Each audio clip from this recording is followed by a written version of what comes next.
Hello बच्चों, मैं हूं अक्षर और आज हम देखने वाले हैं कि हमारे यूनिवर्स का ओरिजिन कैसे है। तो उसके लिए हम पढ़ेंगे द बिग बैंग थ्योरी के बारे में। इसके लिए हम सबसे पहले करते हैं टाइम ट्रैवल और पहुंचते हैं आज से 13.8 बिलियन ईयर्स पहले, जब हमारा यूनिवर्स ही एग्जिस्ट नहीं करता था और कुछ भी एग्जिस्ट नहीं करता था।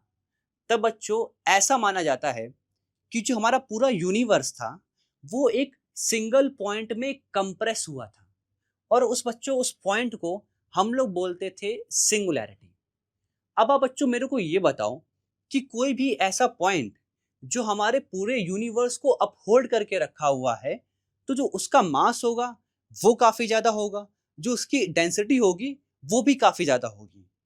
तो ऐसा माना जाता है कि उस पॉइंट का जो मास था वो इनफाइनाइट था, उसकी जो वॉल्यूम थी वो जीरो थी, बट जो उसकी डेंसिटी थी वो भी इनफाइनाइट थी।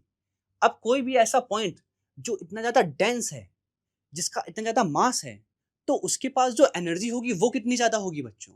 अब इसी वजह से उसमें होता है एक बहुत बड़ा एक्सप्लोजन बच्चों, जिसको हम बोलते हैं द बिग बैंग। और इस बिग बैंग की वजह से बच्चों दो चीजें होती हैं। पहली, हमारा जो फॉर्मेशन ऑफ फंडामेंटल पार्टिकल्स था, that is electron, protons and neutrons, वो स्टार्ट होता है। और उसी के साथ साथ जो हमारा यूनिवर्स था वो भी एक्सपैंड होना स्टार्ट कर देता है। अब बच्चों जैसे ही हमारा यूनिवर्स धीमे धीमे एक्सपैंड होता है, तो उस टाइम पे जो बहुत हाई टेम्परेचर था एक्सप्लोजन की वजह से, वो धीमे धीमे कम होता है। अब जैसे ही टेम्परेचर कम होता है, तो जो हमारे फंडामेंटल पार्टिकल्स हैं, इलेक्ट्रॉन, प्रोटॉन, न्यूट्रॉन, ये सब आपस में धीमे धीमे करके पास आते हैं और पास आने के बाद ये फॉर्मेशन करते हैं हाइड्रोजन एंड हीलियम जैसी गैसेस का।